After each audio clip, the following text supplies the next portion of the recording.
میں شدید بیمار تھا، میرے استاد جی نے کہا چارپائی پہ لیٹ کے بھی آنا ہے تو آنا پڑے گا۔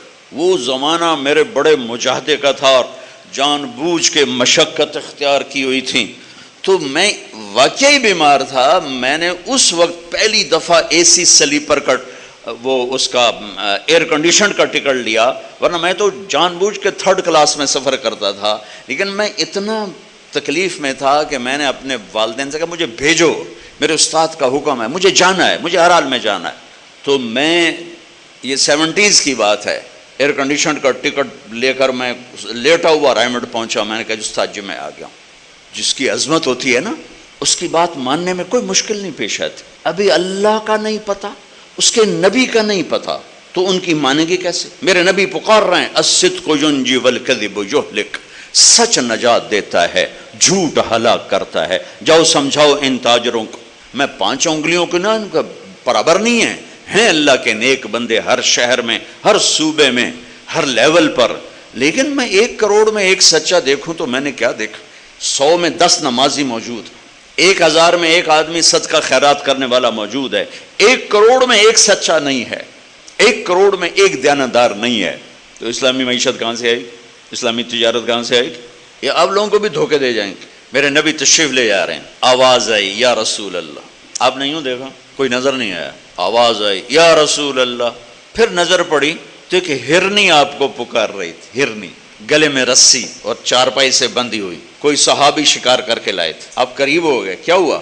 کہا آپ کا غلام مجھے شکار کر کے لایا ہے، مجھے پتا ہے میرے ساتھ کیا ہونا ہے، میرے چھوٹے چھوٹے بچے ہیں، آپ مجھے چھوڑ دیں، میں دودھ پلا کے واپس آ جاؤں۔ جس نبی نے جانوروں سے پیار کرنا سکھایا، اسی کی امت دین کے نام پہ گلے کاٹ رہے ہیں۔ وہ کہہ رہے ہیں ہم جہاد کر رہے ہیں، ماس بے گناہوں کے خون سے دھرتی لالا ہوگی۔ فرقہ واریت کی آگ نے بحیرہ عرب کے پانی کو بھی دھکیل کے پیچھے پھینک دیا۔ آپ سے گلہ نہیں کر رہا ہوں، ہر مسلک میں علماء اعتدال ہیں، خطیب شعلہ بیان خطیب جنہیں آگ لگا دی۔ آپ نے کہا اگر تو واپس نہ آئی تو پھر اللہ مجھے جہنم میں ڈال دے۔ جہنم تو انسانوں کے لیے، ان جانوروں کے لیے تو ہے نہیں۔ تو آپ نے اس کی رسی کھول دی اور وہیں بیٹھ گئے، تو پرائی چیز تھی، آپ وہیں بیٹھ گئے۔ وہ دوڑتی ہوئی گئی اور پہاڑوں میں غائب ہو گئی۔ آپ بیٹھے رہے بیٹھے رہے بیٹھے رہے، یہاں تک آپ نے دیکھا وہ پہاڑ سے اترتی ہوئی آ رہی تھی اور آ کر یوں سر جھکا، یا رسول اللہ میں حاضر ہو گئی۔ وہ ذبح ہونے کے لیے تیار، میرا تاجر سچ بولنے کے لیے تیار نہیں، جھوٹ چھوڑنے کے لیے تیار نہیں۔ اسلامی معیشت مٹی تے سو آوے گی۔ آپ نے اس کو رسی سے باندھ کے کھڑا کر کے پھر وہیں بیٹھ گئے نہیں۔ دیر گزر گئی، وہ صحابی ہے جو شکار کر کے لائے تھے، وہ بڑے حیران ہو گئے کہ آپ میرے گھر، کہ یا رسول اللہ میرے ماں باپ قربان، اب کیسے؟ کہ میرا ایک چھوٹا سا کام ہے آپ سے۔ کہ کیا؟ کہ یہ ہرنی مجھے ہدیہ کرتے۔ کہ یا رسول اللہ آپ کے لیے تو جان بھی قربان ہے، یہ آپ کیا فرما رہے؟ کہ نہیں بس مجھے ہرنی چاہیے۔ کہ لے لے۔ تو آپ نے اس کی رسی کو کھولا اور کہا الحقی باہلک، جا بچوں کے پاس چلی جا، سچ نجات دیتا ہے، جھوٹ ہلاک کرتا۔ تو اس ہرنی نے نا آپ کو دیکھ کر یوں سر جھکا، آپ کے سامنے شکریہ کے طور پر، پھر تھوڑا سا گئی، پیچھے مڑی، آپ کو دیکھا اور پھر یوں سر جھکایا، پھر تھوڑا بھاگی، پھر آگے گئی، پھر پیچھے مڑی، پھر آپ کو دیکھا اور یوں سر جھکایا۔ اور جب تک وہ آپ کو رسپانس دے رہی تھی آپ کھڑے تھے، یہاں تک کہ وہ آنکھوں سے اوجھل ہو گئی تو آپ اپنے گھر کو واپس گئے۔ پہلے ان تاجروں کو ہرنی جتنا سچ سکھا دو، پھر اسلامی معیشت پر بھی بات کر لیں گے۔ جھوٹوں پہ اسلامی معیشت آئے گی، جہاں دغا بازی اور فریب کا نام تجارت ہو، دھوکے کا نام تجارت ہو، لوٹ لینے کا نام پروفٹ ہو، وہاں اسلامی معیشت آئے گی۔ اسلام تو سخاوت کا دین ہے، لٹا دینے کا دین ہے، جان بھی دینی پڑے تو۔ بمے خاندان کے حسین کی تاریخ موجود ہے، معصوم بچوں سمیت نیزوں پہ چڑھ کے گواہی دی کہ یوں اللہ کو راضی کیا جاتا ہے۔ 10 روپے پہ جھوٹ بولتا ہے، آپ کی مہربانی آپ نے مجھے بلایا، آج تو میں نے صرف اللہ رسول کی تھوڑی آپ، میرا اللہ کون ہے، میرا نبی کون ہے، میرے نبی کا گھر کیسا، یہاں جگہ بناؤ، پہلے اسے صاف کرو۔ ہر تمنا دل سے رخصت ہو گئی، اب تو آجا اب تو خلوت ہو گئی، ساری دنیا ہی سے وحشت ہو گئی، اب تو آجا اب تو خلوت ہو گئی۔ پہلے دلوں میں اپنی شمع جلاؤ، پھر راستے بھی نظر آئیں گے، صرف معیشت نہیں نظر آئے گی، پوری زندگی نظر آئے گی۔ یہ تبلیغ اس کو سیکھنے کی ایک محنت ہے جب اللہ آپ کو موقع دے تبلیغ میں وقت ضرور لگائیں، اس سے آپ کو انشاءاللہ بہت فائدہ ہوگا۔ یہ ایک ریفریشر ٹریننگ کورس ہے، جیسے آپ کو مختلف کورسز کرائے جاتے ہیں، یہ ایک کورس ہے کہ میں اللہ رسول کی محبت میں وہاں تک پہنچ جاؤں کہ پھر یہ درہم دینار، یہ روپیہ ٹکا، یہ مجھے اس سے دور نہ کر سکے، پھر مجھے اس پہ قربان ہونے میں مزہ آئے، لگانے میں مزہ آئے۔ ابھی تو بچانے کے مزے ہیں، پھر اللہ تمہیں لگانے کے مزے دے گا، لٹانے کے مزے دے گا، تب جا کے اسلامی معیشت قائم ہو۔ اسلامی معیشت سخی معاشرے کے لیے ہے، بخیل معاشرے کے لیے نہیں ہے، سود خور معاشرے کے لیے نہیں ہے۔ ابھی تو اللہ رسول کا ہی تعارف نہیں ہے، شکوک سے ہی نہیں نکلی امت تو بات کہاں مانے گا۔ تو بھائیو، کچھ وقت قرآن کو دیا کرو، قرآن پڑھو اللہ کے واسطے، سارا دن ضرب تقسیم میں نہ لگو، کچھ وقت قرآن کو دیا کرو کہ میرا اللہ کیا کہہ رہا ہے۔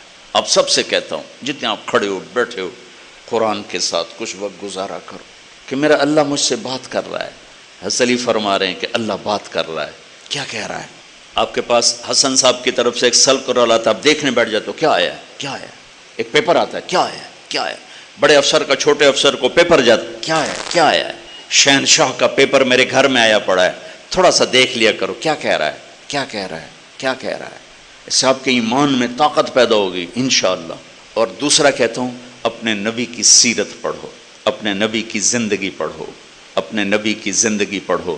میرے نبی نے کیا زندگی گزاری ہے، کیسے گزاری ہے، ہر روپ میں کیا جان بھر دی، ہر روپ کو کتنا حسین بنا دیا میرے نبی نے، اللہ کے واسطے اسے پڑھو، خود پڑھو، خود پڑھو۔ آپ کے سامنے سورج چاند چمکتے نظر آئیں گے، سورج کی روشنی میں راستہ ڈھونڈنا کون سا مشکل ہوتا، چاندنی رات میں راستہ ڈھونڈنا کون سا مشکل ہوتا، نہ چاند سامنے نہ سورج سامنے، راستے کہاں سے ملیں گے؟ قرآن اور میرے نبی کی زندگی، یہ وہ سورج اور چاند ہیں جن سے ہمیں راہیں ملیں، اور میرے نبی کے صحابہ یہ وہ ستارے ہیں جس سے بھٹکے ہوں کو راستہ ملے گا۔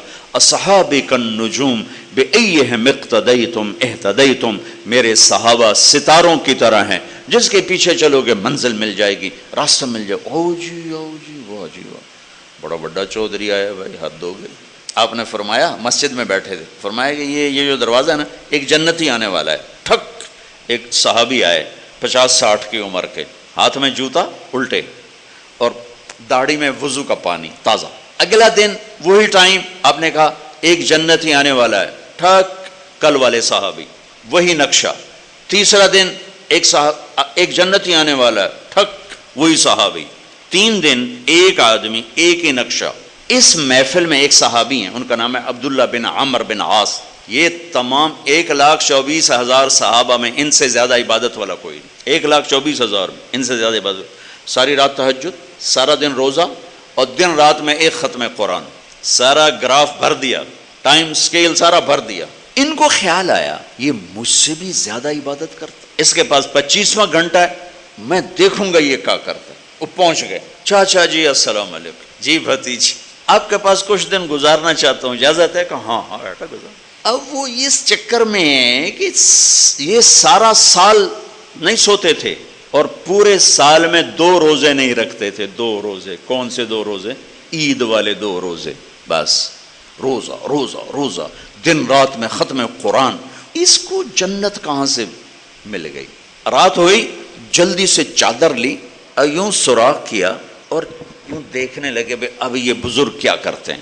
بزرگ تشریف لائے، سرانے پہ سر رکھا، اللہم بسمک اموت و احیا، سونے کی دعا پڑھی، اور اللہ کے فضل سے فجر دی اذان تے اٹھے جا کے۔ وہ تو پریشان ہو گئے، یہ کیا ہوا؟ ساری رات ستا رہ گیا، ٹنگ نہیں چھکی، یہ کی بنی تو جنت کی لب گئی۔ اس زمانے میں تو منافق تہجد نہیں چھوڑتے تھے، نماز تا نماز، منافق تہجد نہیں چھوڑتے تھے۔ انہوں نے کہا شاید کل کوئی دکھائیں گے خاص۔ کل وہ بیٹھے، جلدی سے چادر اوپر لی اور یوں کر کے دیکھنے لگے، اور پھر آئے اور اللہم بسمک اموت و احیا، سرانے تے سر رکھے تے فجر تے جاتے اٹھے اللہ دے فضل نال۔ ساری رات ستیاں گزار چھڈی۔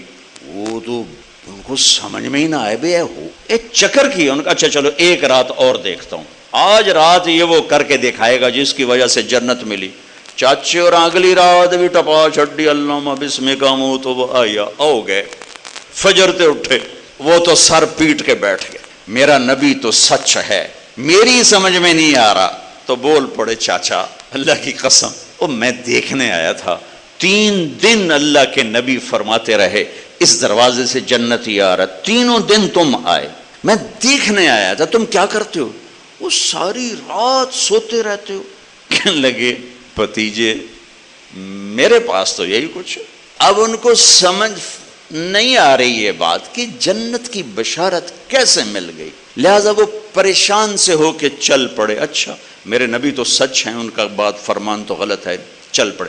جب دروازے تک پہنچے نا تو کہا پتر ہو رہا تینوں ہن اندر دی گل دسائی دے آوے نا، کہ ادھر آ اب تمہیں بتاتا ہوں، اے دیکھو یہاں ہاتھ رکھا، کہ یہ جو دل ہے نا یہ اس میں کسی انسان کے بارے میں کوئی بغض نہیں، کوئی نفرت نہیں، کوئی حسد نہیں، اور دنیا میں اللہ کسی کو کوئی عزت دے، دولت دے، نعمت دے، مجھے کبھی حسد نہیں ہوا، مجھے خوشی ہوتی۔ اب ان کا باڈی رسپانس دیکھنا، وہ کہنے لگے ہذا ہوا، اچھل کر بے ساختہ ہذا ہوا، یہ ہے۔ ستا رہو باویں ساری رات، تیری جنت واقعی پکی، یہ کہیں کرنا ہے، دل صاف کرنا، بانڈے دھونا سوکھا ہے، دل صاف کرنا لگ پتہ جاندا ہے۔ آپ اپنی ملازمت میں ایک دوسرے کی ٹانگیں نہ کھینچو، جب اللہ کسی کو عزت دے اس سے شاباش دو، اسے اپریشیٹ کرو، اس کے لیے دعا کرو، سب سے دل صاف رکھو، سیدھے جنت میں جاؤ گے اللہ کے فضل و کرم سے۔ ٹھیک ہے، نیت کرتے ہو سارے؟ درود شریف۔